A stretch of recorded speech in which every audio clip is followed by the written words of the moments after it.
At the Oswald Law Group, we handle only bankruptcy and tax resolution cases. We accept many cases with no money down and discounted fees. Oswald Law is a smart call for you. Oswald Law, the smart call for you. Call 225-2222.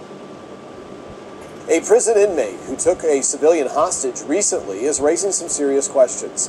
The 15-day Lewis prison hostage standoff happened 8 years ago at this same facility.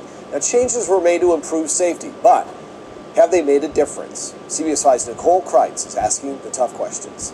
42-year-old Jesus Jimenez is doing life for murder. When he was 17, he used candy to lure a 5-year-old girl to his house, where he strangled her, then mutilated her body. Even so, the prison gave this diagnosed schizophrenic killer a job working alone with a female civilian. 3 months ago, Jimenez pulled a razor on that co-worker and locked the door of the inmate store where they were assigned, holding her hostage for about 30 minutes. She wasn't physically harmed, but is still on leave. Somebody needs to hold him accountable. The Lewis hostage situation of 2004 was one of the worst standoffs in the history of prisons. 2 inmates held 2 women hostage, repeatedly raping and assaulting them for 15 days. One of the victims, a female contractor, sued the state for letting nonviolent offenders work with civilians and won a nearly $1 million negligence settlement. The state also adopted 70 so-called blue ribbon recommendations, including this provision. Dangerous inmates should be limited in their work assignments, and inmates with life or long-term sentences should be strictly limited in their range of job duties. What's your interpretation of that recommendation? That inmates who are doing long sentences can in fact be appropriately assigned to duties such as what this inmate was serving. Director Charles Ryan says the worst criminals sometimes make model citizens in his prisons. Because of that, ADC assigns jobs giving the most weight to good behavior behind bars. He committed a total of 3 violations in about 26 years, and none of those had anything to do with violence. The inmate's objective was to be transferred.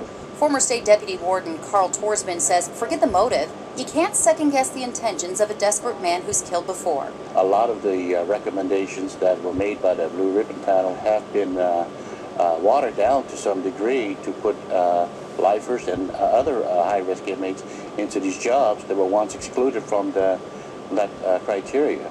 So I'm a little bit puzzled. It boils down to a difference of interpretation, not whether Jimenez was a dangerous inmate. Remember, he's serving a life sentence.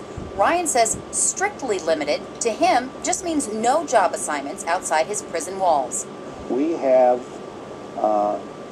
long-term inmates working for Swift Trucking in this area. He says ADC is obligated to keep lifers and long-term inmates productive, and they've had very few incidents working with civilians, even in the industrial yards where there's access to weapons. But here's the difference. Those jobs have corrections officers staffed to supervisors. The inmate store does not. They're left alone. The store manager or the storekeeper is the officer of the day. Torsman says safety lapses like this, going against big-dollar settlements and state-sanctioned recommendations, are evidence of mismanagement in Arizona prisons. Homicides are more than double the national average, assaults have nearly doubled, and suicides have almost tripled since Ryan became director in 2009. Taxpayers need to wake up and realize that $1 billion or more is being spent to prisons that aren't getting any better. The Department of Corrections is accountable and responsible for what we're doing. To their credit, ADC sent this letter to the National Institute of Corrections asking the organization to review and validate how they classify inmate risk levels. We'll let you know what happens. As for Jimenez, he ultimately got his wish and was transferred to the max security sex offender yard in Florence. Nicole Kreitz, CBS 5 News.